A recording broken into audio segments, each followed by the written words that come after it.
Hvala, Petra. Jaz bi začel s kratkim, upam, da povednim citatom. Takole gre. Filomena Premozer je na zunaj vzbujala svojimi ekstravagancami posebno zanimanje.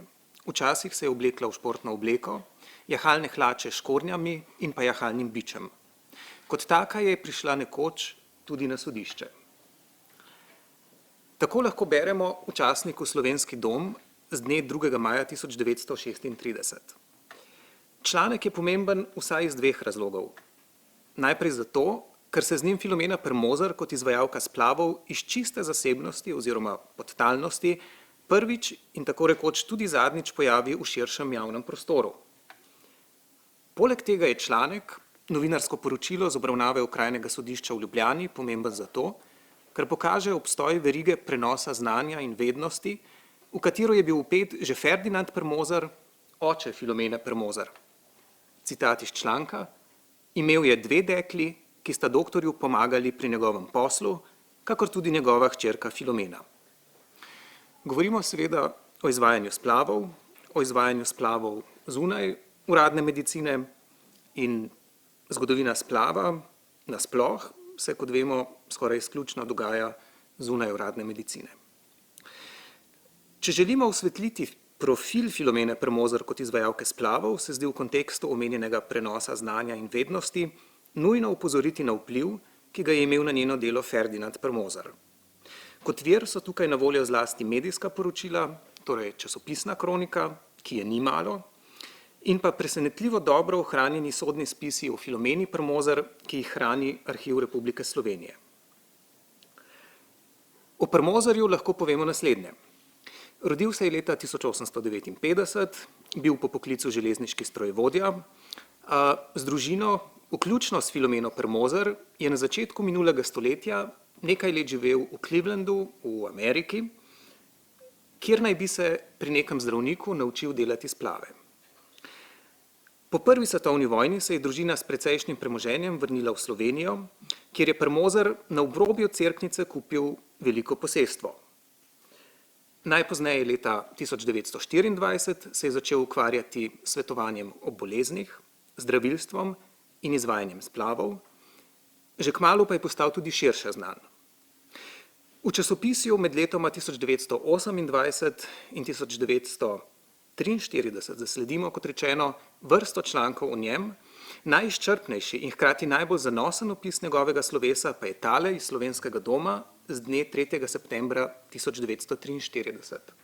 Citat: po Notranjskem povsod, po hribih in dolinah, po skromnih naseljih in ponosnih vaseh, pa tja na Dolenjsko do znamenitih velikih Lašč in na Kočevje, kaj še celo tja do Čabra in Delnic na Hrvaškem, je šel njegov sloves, je bil znan kot prebrisan in izkušen padar, ki se je zlasti specializiral za ženske bolezni.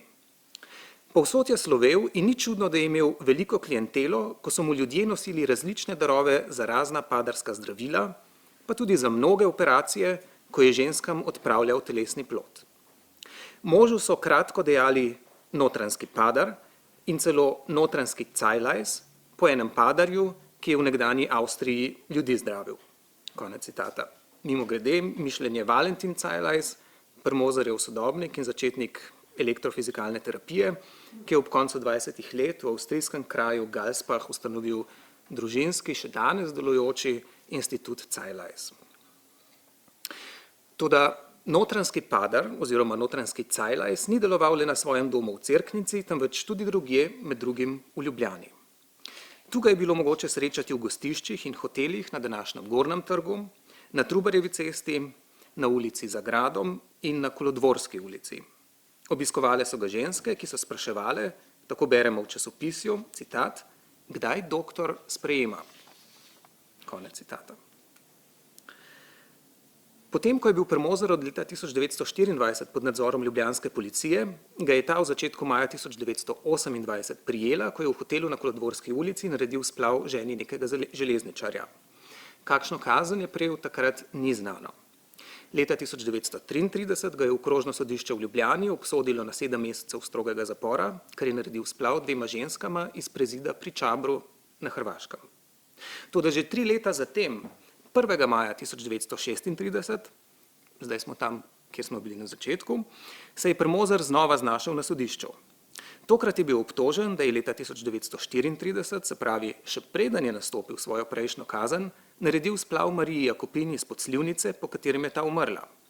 Da je leta 1935 naredil splav 36-letni železničarjevi ženi in materi 7 otrok, Frančiški Lajevec, ki se je prav tako končal s smrtjo, in da je splav naredil 26-letni Mariji Martinčič z Otoka pri Gorenjem jezeru.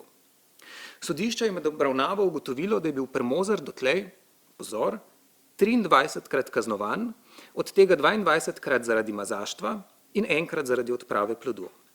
Tudi zato mu je zdaj naložilo 2 leti in pol zapora ter izgubo častnih državljanskih pravic za 4 leta. Filomena Premozer, ena od 8 soobtoženih, je bila v tem procesu zaradi mazaštva obsojena na mesec dni zapora. Premozer pa tudi po prestani kazni ni nehal svojo dejavnostjo. Jeseni 1941 je bil zaradi odprave plodu obsojen na 6 mesecev strogega zapora, še predtem, oktobra istega leta, pa je na neki ženski izvedel operativni poseg, s katerim naj bi odpravil njeno neplodnost. Zaradi zapletov je morala poiskati pomoč pri zdravniku. Konec avgusta ali v začetku septembra 1943 je sodišče razveljavilo prvotno sodbo in takrat že 84-letnemu Premozerju zaradi mazaštva in odprave plodu izreklo enotno kazen 8 mesecev strogega zapora. Tam je verjetno tudi umrl. Zdaj pa k stvari in nazaj k istim virom. Vse kaže, da se je Filomena Premozer, katere izobrazba je obsegala med 5 in 8 razredov šole, izvajanja splavov naučila pri svojem očetu. S tem je postala člen v verigi znanja in vednosti, ki jo je njen oče predtem pridobil v Ameriki. Kaj je torej mogoče reči o Filomeni Premozer kot izvajalki splavov? Kot že rečeno, je očetu redno pomagala pri njegovem delu in se zato leta 1936 skupaj z njim znašla na ljubljanskem okrožnem sodišču. Prvikrat naj bi splav sicer izvedla leta 1935, ko je neki ženski iz Ribnice dala splavilna sredstva. Tudi za to dejanje je bila kaznovana še pred 2. svetovno vojno. Med vojno je s tem nadaljevala, bila na to ne zaradi izvajanja splavov, pač pa iz političnih razlogov, najmanj leto dni internirana v nemškem koncentracijskem taborišču Ravensbrück, kmalu po vrnitvi leta 1945 pa je na svojem domu v Cerknici začela z dejavnostjo, ki jo je občasno opravljala že prej in se je tako kot izvajanja splavov naučila pri očetu, namreč s pregledovanjem in zdravljenjem ljudi. 2 leti zatem je začela Premozer znova izvajati tudi splave. Do leta 1950, ko je okrajno sodišče v Postojni zaradi kaznivih dejanj zoper splošno zdravje ter zoper življenje in telo obsodilo na 6 let odvzema prostosti s prisilnim delom, je posredovala v 30 do 40 primerih, torej najmanj 10 na leto. Nekaterim ženskam je dala najprej splavilna sredstva, ki pa se niso izkazala za učinkovita, zaradi česar je uporabila mehansko metodo, pri kateri je z iglo oziroma kovinskim katetrom prebodla plodni mehur.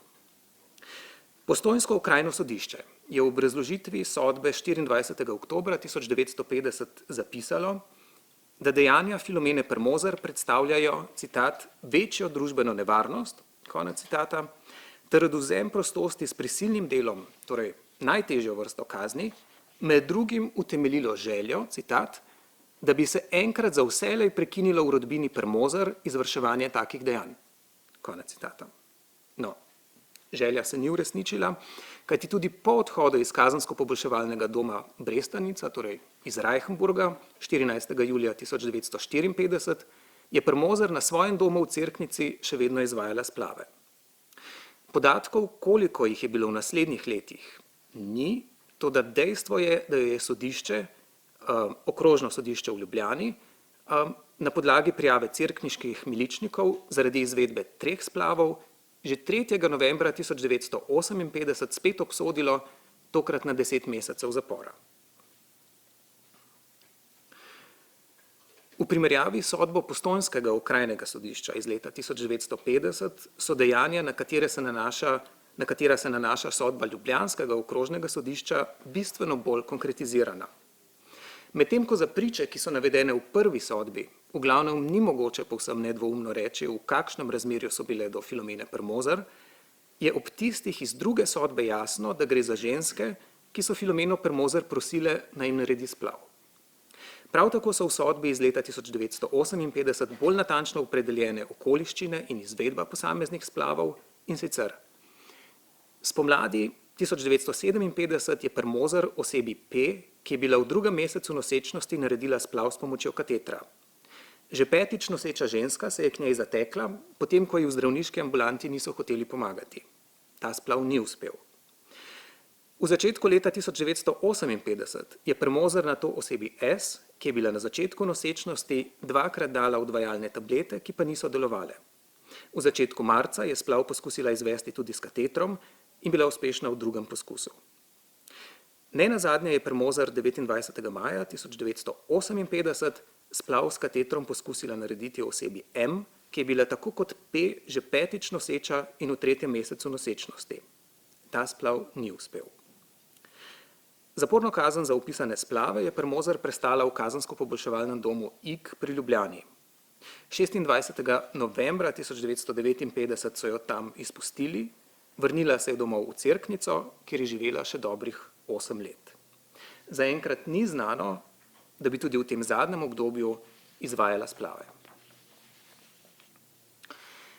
Na tem mestu se zastavlja vprašanje, v kolikšni meri profil Filomene Premozer, kot ga razkrivajo kazenski spisi, ustreza stereotipu brezvestne, praviloma oderuške mazačke, ki je v prvi polovici 20. stoletja nastal na Zahodu.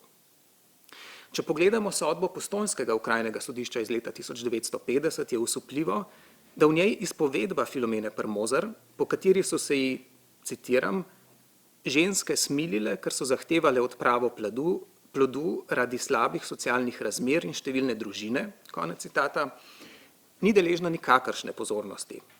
Pač pa sodišče slednjo toliko bolj namenja vprašanju, koliko denarja je Premozer od leta 1947 dalje zaslužila z izvajanjem splavov in sklepa, da je izvajala splave, citiram, le iz nizkotnih nagibov imovinskega dobička, konec citata. No, iz sodbe Ljubljanskega okrožnega sodišča iz leta 1958 je razvidno, da je sodišče pri vrednotenju dokazov izpovedbo Filomene Premozer upoštevalo bistveno bolj od Postojnskega okrajnega sodišča.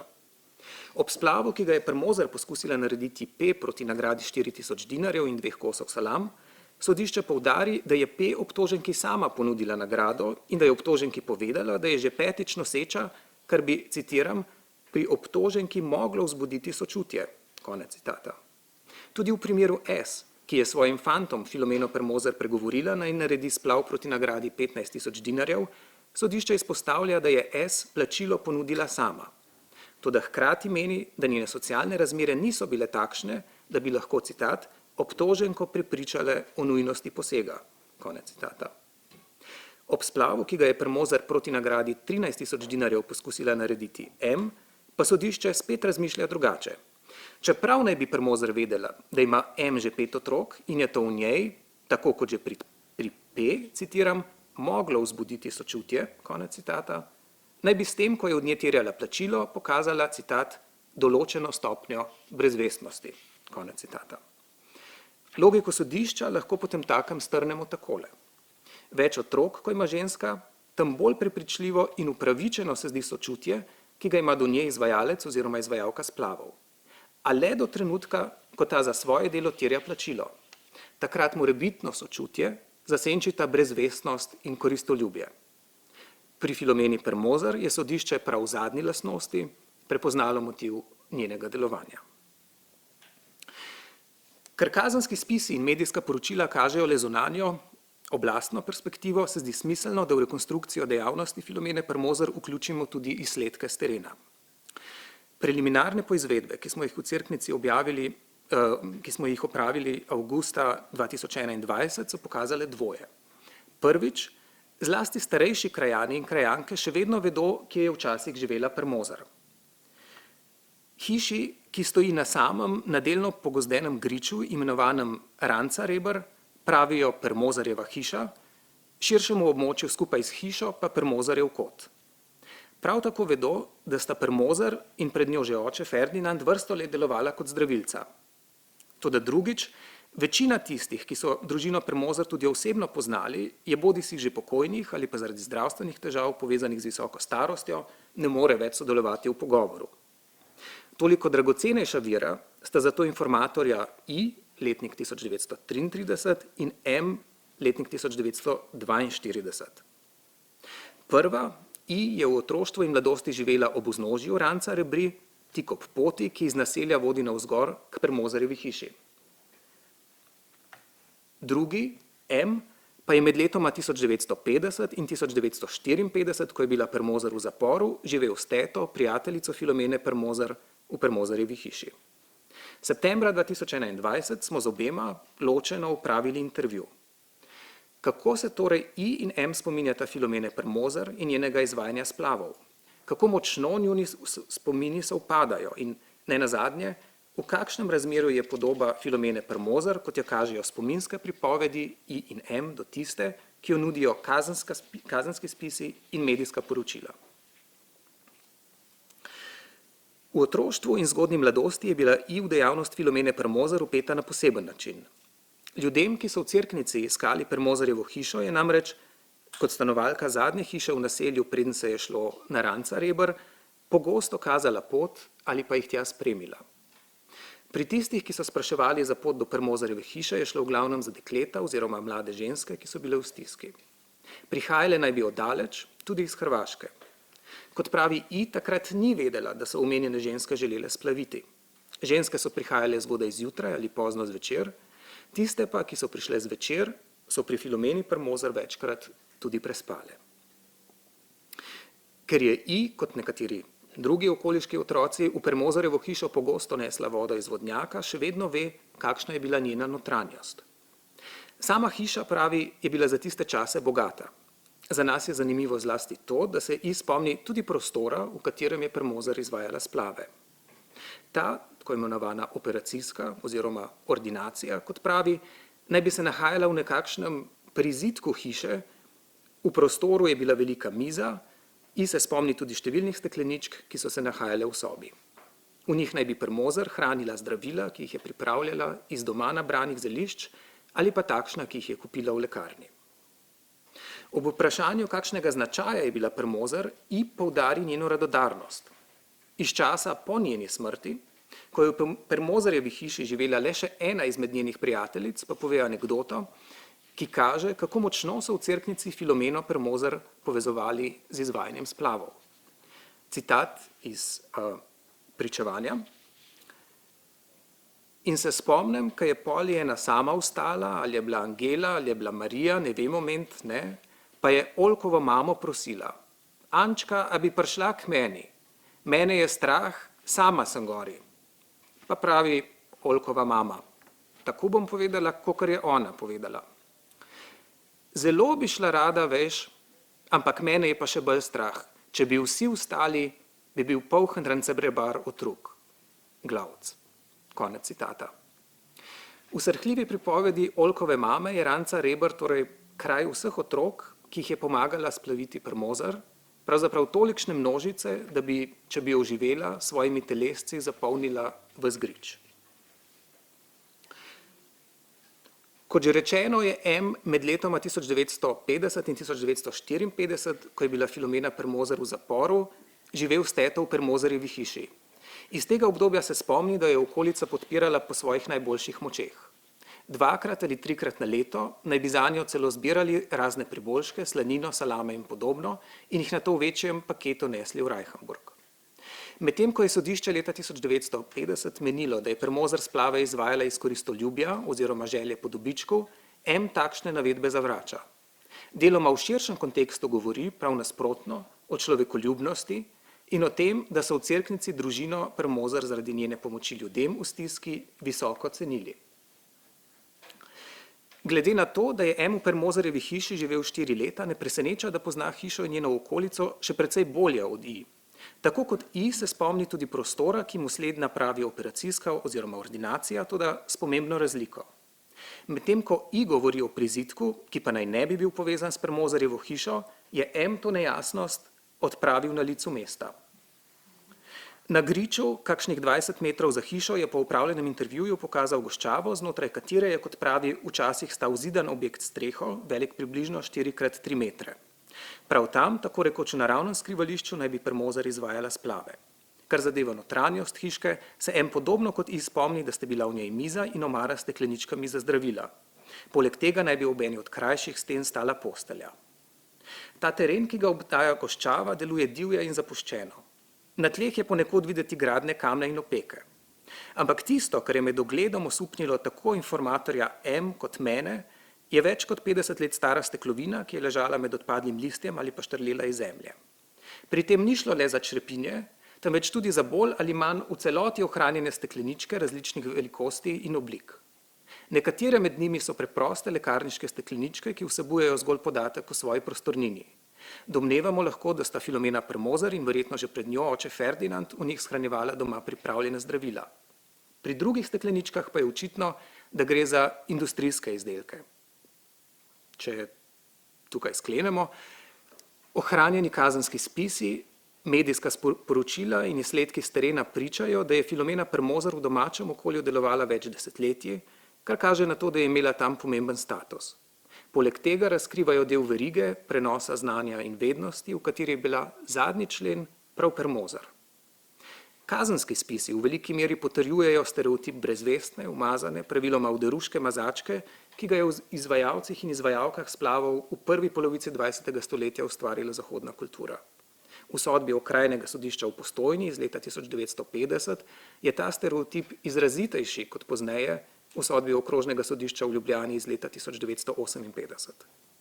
Nasprotno pa spomini informatorjev I in M, ki sta Filomeno Premozer osebno poznala in ki poznata tudi spomine več drugih sokrajanov in sokrajank nanjo, kažejo povsem drugačno podobo. To podobo prežemajo izrazito pozitivne značajske lastnosti, zlasti radodarnost in človekoljubnost. Zaradi njih je okolica Filomeno Premozer spoštovala in jo podpirala, celo takrat, ko je bila v zaporu. Hvala lepa.